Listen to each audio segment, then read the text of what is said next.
Well, it's like a double. It's kind of a double-edged sword. Like it with everything in life, you have your good side of one thing, and then you have your bad side of it. So the good side of it is, I had besides the street aspect of my father, I had a smart person that I can talk to about different life situations and problems and adversities that I'm going through in my life, and he's always gonna give me an unbiased opinion. He's gonna keep it all the way straightforward with me. He's not gonna sugarcoat anything.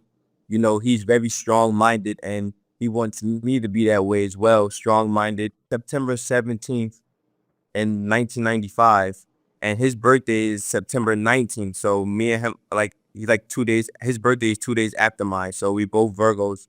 And yeah, like, I'm young, me growing up, like, I mean, I don't really remember that much. Like, he wasn't around after the time when I was probably 4 or 5 years old. He probably was, yeah, yeah, yeah. Like, he was, away for so long. And then, like, it's really been the premise of our relationship has been predominantly when he's been incarcerated behind bars. Like, like the talks and the letters is a lot of letters. Me being in elementary school and transitioning into high school, it was a lot of letters. Him just trying to keep me focused and him trying to tell me and guide me and help navigate me, keep me away from, you know, he say the loudest one in the room is the weakest one in the room. So he doesn't want me to, like, live off everything that he's alleged or proclaimed to have done or have been or whatever like that. He wants me to, like, make my own mark and, try to do my own thing and don't, capitalize of everything that he's, been. The younger me, it was really hard for me, like, hearing those stories and hearing those, like, folk tales. Yeah, cause like, what does a 16-year-old. I was a baseball player in high school, like, I was on honors, like, and then I started, like. No, I never went to school in Queens. My mother never wanted me going to school in Queens. I went to a private school in the city my whole entire life. So, like, okay, me being mind you, let me paint the scenario in the picture. My house is not too far from the projects or whatever like that.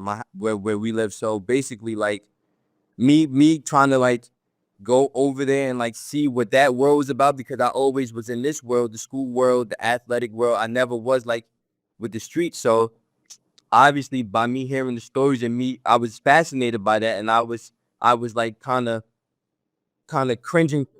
I was drawn to it, and I also he's like the hood superhero. So, like, I'm just, so as I started, like, drifting drifting over into that, and then, like, the peer pressure, like, everybody would be telling me, like, yo, your father would do this and you got to do it like this because your father is. And then, like, for a kid, that's kind of hard because in my mind, they're making me think, like, yo, and is what I'm doing wrong? Like, is me going to school and, like, am I like that? It's crazy for a kid to go through.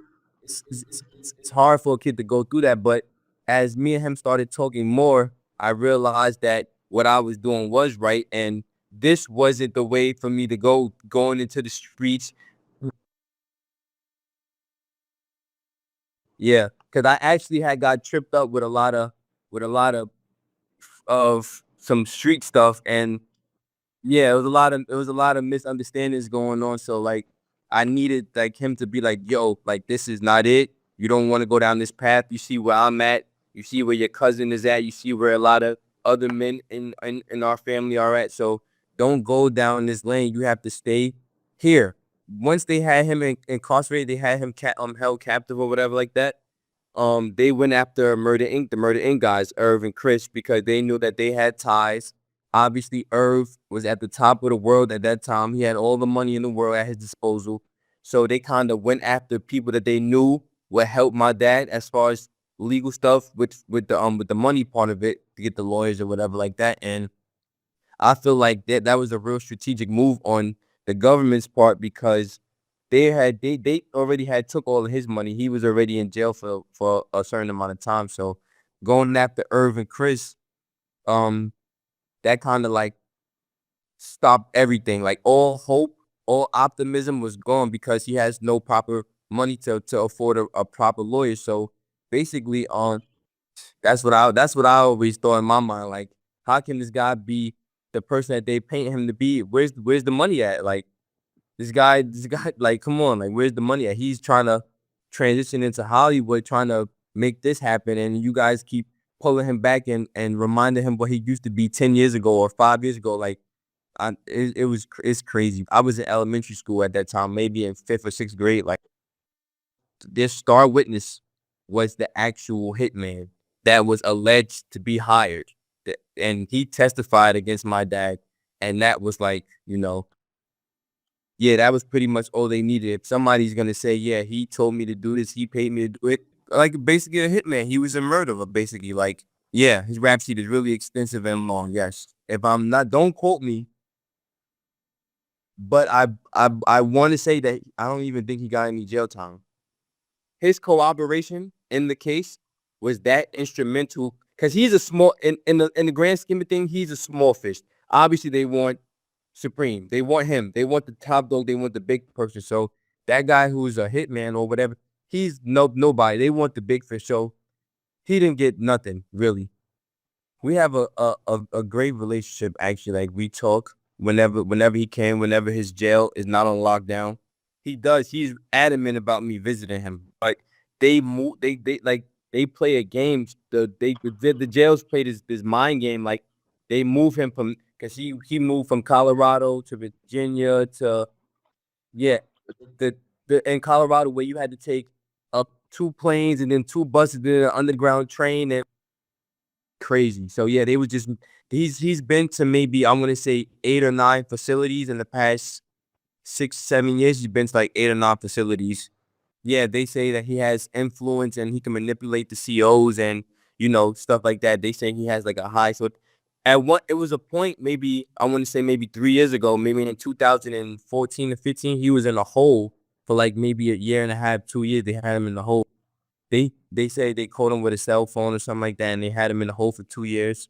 Any little thing that he does, or they think that he does, or they accuse him of doing, they just gonna take that and like, all right, the year in the hole, just because of who they think he is or what his name is or whatever like that. So it's bad. So yeah, I had filled out the visitation form to go visit him in Kentucky, but they had like that jail goes on lockdown so much, like it's like so I'm violence, killing, stabbings, it's all that. It's disgusting how much they're on lockdown. Like, I was on the phone with him one day, and literally, you know how when a person from jail calls you and they had the little, and then it says you about to be connected, blah blah blah. And then he gets on the phone. Literally 4 seconds after he gets on the phone and says hello, the alarm goes off in the back. He like, oh, I gotta something happened. I'll call you when I can.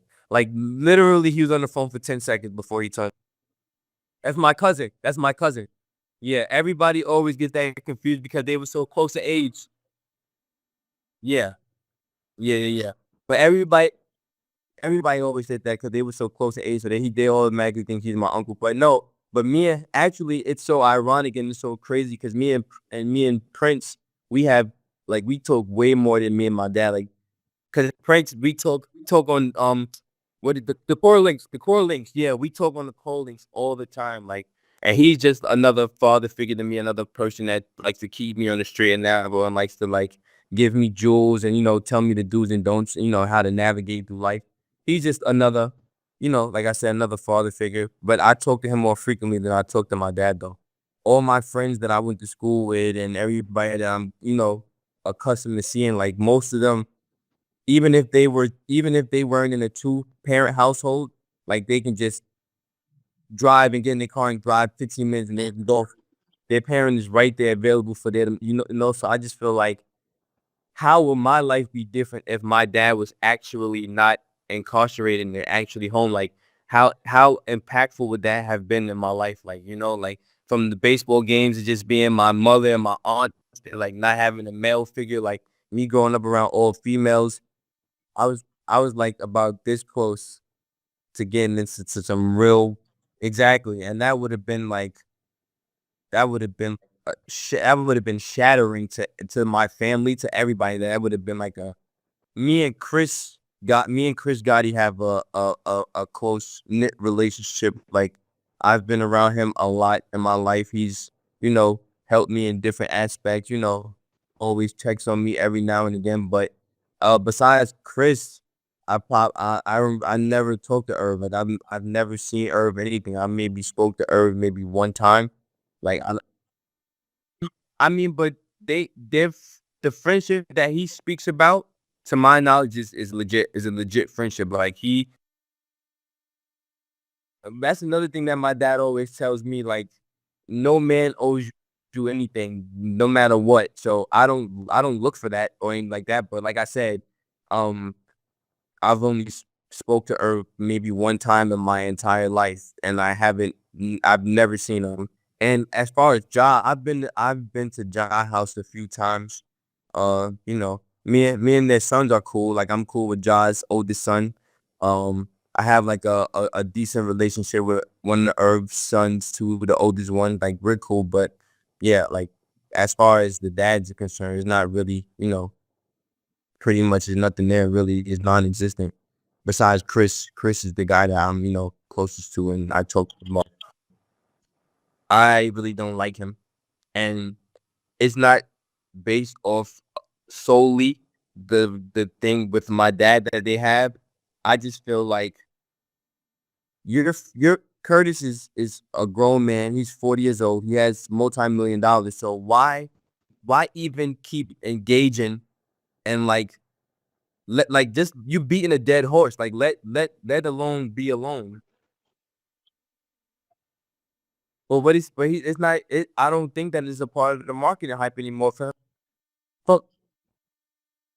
from 20 years ago though, it's been 20 years. I feel like he wanted to be like my dad's. He wanted my dad to pay more attention to him back then, and my dad didn't pay any attention to him. So now he's like I'm here, and I'm not going anywhere. And you're gonna pay attention to me. Like I feel he has like this weird thing in his mind. Like he wants to be my dad, but then he hates my dad. It's weird. Like my dad had one conversation with him in his entire life. One conversation with him. Of course, 50's. I feel like 50's biggest issue, or he has a lot of issues, but one of his biggest issues was the fact that my dad was messing with dudes from Hollis. Like Ja Rule and Irv, all of them are from Hollis. They're from the north side of Queens, and we're from the south side of Queens. 50's from the south side. My dad's from the south side. So, and 50's he probably like, yo, look at me. Like I'm from the south side. I'm rapping. Help me out. Why you messing with them? But my dad is thinking of it like, I'm making money with these guys. Like I'm not worried about anybody else's going. I'm worried about getting my 50 feels like you shitted on me. I'm just gonna relentlessly come after you forever and ever until I take my last breath. But that's a sick problem to have when you repeatedly have to come at somebody that can't even defend themselves. That's a sick problem. It's like basically talking about the dead. Like the dead can't speak up for themselves. So why even, like it's basically almost the same thing. Well, I don't really like I don't pinpoint any bad points about my dad, obviously. So the good parts that I want people to know about him is that he was definitely trying to change his life. He definitely was not in that mind frame of the drug deal anymore. None of that. He was trying to legitimize his life. He's a good person. He always helped out the community. He always did like charity events. He always gave to the kids and to the elderly people. Like the picture that they painted him on the internet of the being the drug lord and the murderer and like the narcissistic person and the monster, like he's not none of that at all. Like he's really like I want to use the word, he's like a revolutionary type of guy. Like mentally, like he doesn't let anything break him. Like how can you be in a hole for 2 years? Like when they put you in a hole, they trying to break your spirit, and they trying to break your everything. And he's still, to my knowledge, he's still sane. He still smiles and jokes from time to time. Like he's been incarcerated so long. Like only a strong person would be able to still have some type of sanity still with them after being in jail for so long. But I just want people to know, like, he's not a monster, like how they try to paint that picture as a monster. He's definitely not that. And he actually told me, this is maybe not even 2 weeks ago, that they just changed another law that's gonna go in Prince's favor. So he said, don't be surprised if you see Gerald Prince Miller knocking on your door one day, saying, "Hey, I'm home."